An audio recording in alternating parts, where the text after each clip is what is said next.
Pleasure Host Pool.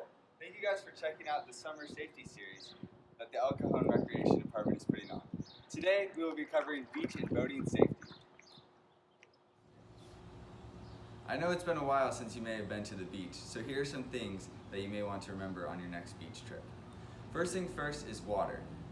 The hot sun can famish you quickly, so it's important to bring water and snacks to stop from fatigue. Next is an umbrella that will help protect against sun rays. And sunscreen is very important. We recommend SPF 30 or above to protect against the UV rays. Make sure you wear shoes or flip-flops to protect against the hot sand burning your feet, as well as a towel or a chair to sit on the beach. Now that we have everything we need for the beach, let's talk about finding a spot on the beach. The first thing that you want to do is test the sand to make sure that it's not too hot. And then we want to find a spot on the beach. A good way to find a spot is remembering the tower number that the lifeguard tower closest to you. That way you won't get lost. You can also remember the type of umbrella that your parents have, so you'll be able to find them quickly.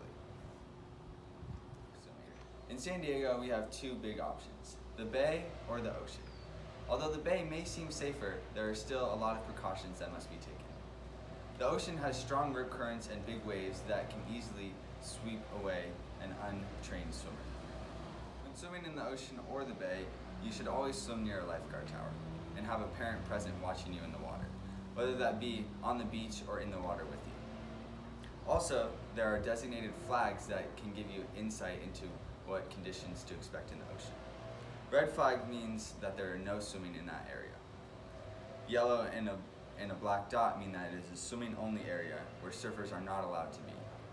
When it is a white and black checkered flag, that means it is surfing only area and you should not swim in those waters. A green flag means that it is allowed for swimmers and surfers, so you must be extra careful to not get in the way of surfers and be more aware of your surroundings. There are also a lot of other hazards in the ocean that you must be careful about.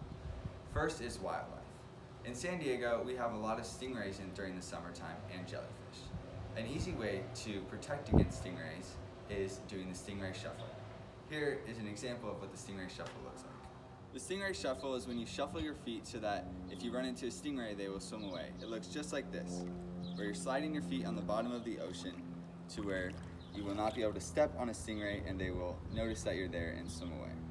You may encounter jellyfish in the ocean, and if you happen to be stung, contact the nearest lifeguard. As well as if you are stung by a stingray, you can also contact your local lifeguard and they will assist you further. There are also a lot of obstacles underwater that you may not be able to see when you are on top of the water, such as rocks that are in the ocean that you may stub your toe on, reefs that may have pointy and sharp objects, shells that may hurt you, as well as sea drifts that are holes in the bottom of the ocean where you may find yourself in deeper water than you might have expected to be in. And on top of the water, each wave can be different. So some waves have much more power to them, and some waves are able to pull you out to sea through things called rip currents. Entering the water, make sure you check the closest lifeguard tower so that you will not drift too far away from your spot and your parents. Make sure to always keep your eyes on the waves, as they may hit you from behind and you may not even realize what is approaching you. Be sure to always swim with a buddy when you're entering the ocean. If you find yourself in the ocean, make sure that when a wave comes, your feet are still planted on the ground in order to be at a safe distance close to the shore. Be aware of all lifeguard announcements as they may inform you of an incoming rip current.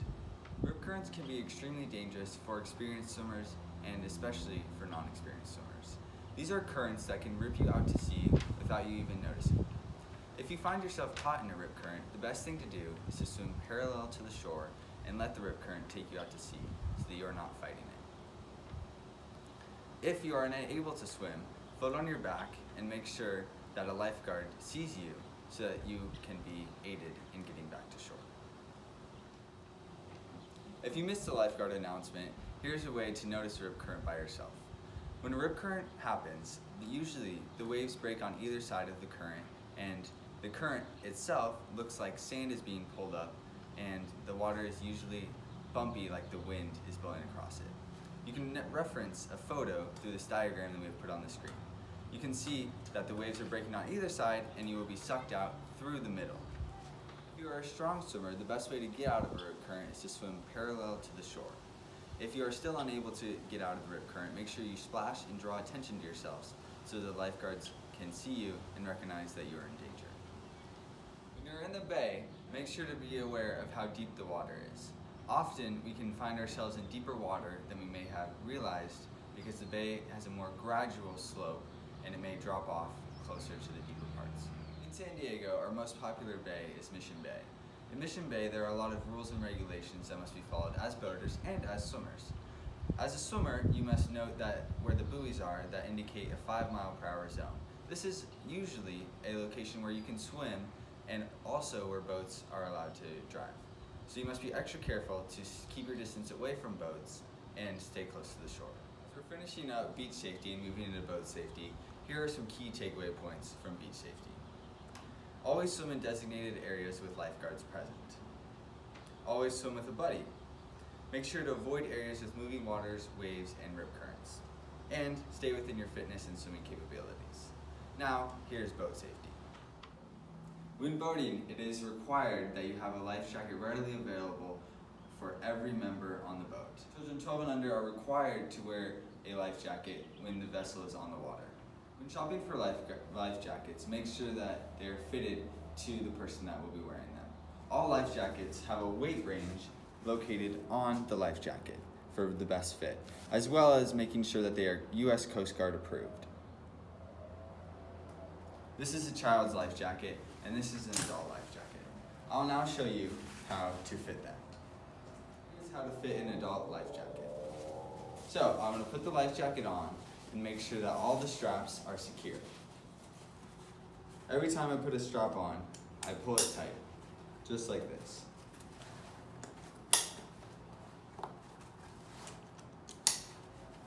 Then I will pull the life jacket up and see how it doesn't go over my arms, just to make sure that it has a nice fit. When in the water, make sure that the life jacket is still tight, as it may feel different in the water when you are using it to float. These life jackets can be a little different. On this kid's life jacket, they only have 2 straps and then 1 strap that goes underneath the bottom. This is to ensure that the life jacket stays on and has a snug fit. If you find yourself in the water with multiple other individuals, the best way to stay safe is using the huddle position. The huddle position is interlocking your arms with all of the participants in the water. When you are in the huddle position, you are able to be seen better and you will keep warm in the water. If you find yourself alone in the water and in danger, the best thing to do is to wave your hands and make yourself known to the individuals. If you are okay, then you can just wave and let them know that you're alright. In addition to having life jackets on board for all individuals, here are some other things that you need to have aboard your boat. You have to have 1 throwable flotation device. You have to have a fire extinguisher if you have a closed hole. You have to have navigation lights if operating after sunset. You have to have 1 sound producing device like a bullhorn. And you must have 1 visual distress signal similar to a flare, as well as all of your up-to-date registration. And if you are participating in water activities, you must have a flag to let other boats know that you have a man down in the water. Boating in the ocean, you are only allowed to go 5 miles per hour when within 100 feet of a swimmer or a surfer. And when you are within 1,000 feet of the coastline, you should be only going 5 miles per hour. Now, in the bay, the rules are a little different. You should follow all buoy designations. So, in the buoys, they will let you know what kind of speed you can be following in your vessel. Most buoys are 5 mile per hour buoys with no wake. In Mission Bay, you're also only allowed to go 5 miles per hour near bridges, within 100 feet of the shore, and within 100 feet of another vessel. There are a few exceptions though, if you are beaching your boat when allowed, or when you are close to a dock. Boating is only allowed in designated areas in Mission Bay, as well as in small coves there will be designated signs on one-way boating.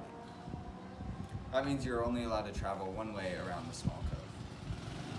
There are 4 special use locations in Mission Bay. 1 for swimming only, 1 for open speed, 1 for 5 mile per hour, for personal watercraft operators such as jet skis. To operate any motorized vessel greater than 15 horsepower, you must be over the age of 18. To find out more information about your specific vessel, check out the ABCs of California Boating at california.gov. Thank you guys for watching Beach and Boat Safety, a part of our summer safety series for the city of El Cajon. You can check out all of our episodes at elcajonrec.org. Hope to see you guys soon, and stay safe at the beach this summer.